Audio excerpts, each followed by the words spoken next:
hanzvadzi vari panava mugore rakapera muna October vakarasikirwa nepamuviri vaine mwedzi miviri vazvitakura. Iko zvino vazvitakura zvakare rwepiri. Vari kuti vari kunzwa kuruma-ruma nekumonya-monya mudumbu zvakaitika pakutanga vasati varasikirwa nepamuviri. Saka vari kutya kuti ndingazongorasikirwa zvakare. Vari kukumbira kuti munhu waMwari itai kuti chipo chandapiwa ichi chichengetedzwe.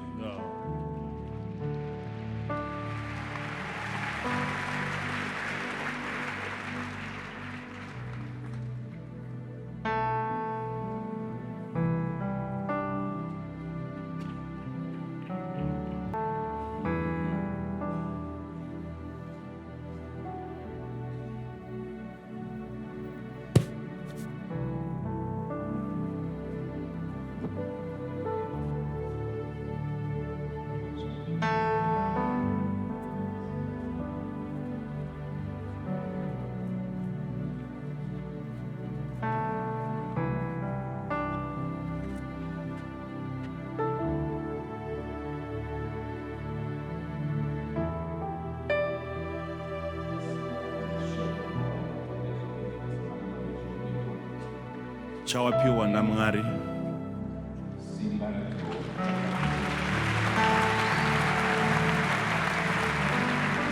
Hakuna unokutorera. Kati chawapiwa na Mwari usatorerwe.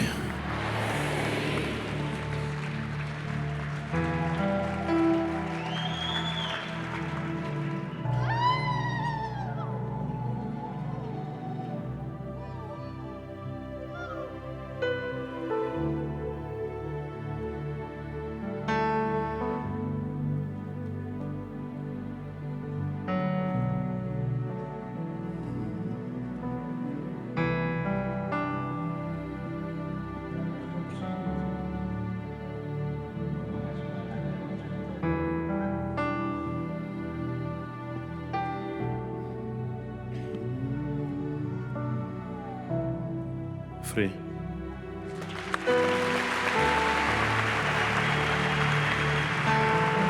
How are you, my sister? Abasina. Yeah. You are right. You're free. No problem whatsoever. Saka muruzi vere zvanga zvichingoitika ipapa zvese. Muruzi vere zvanga zvichiitika. Hamusi kuziya. Imagine, she's free now.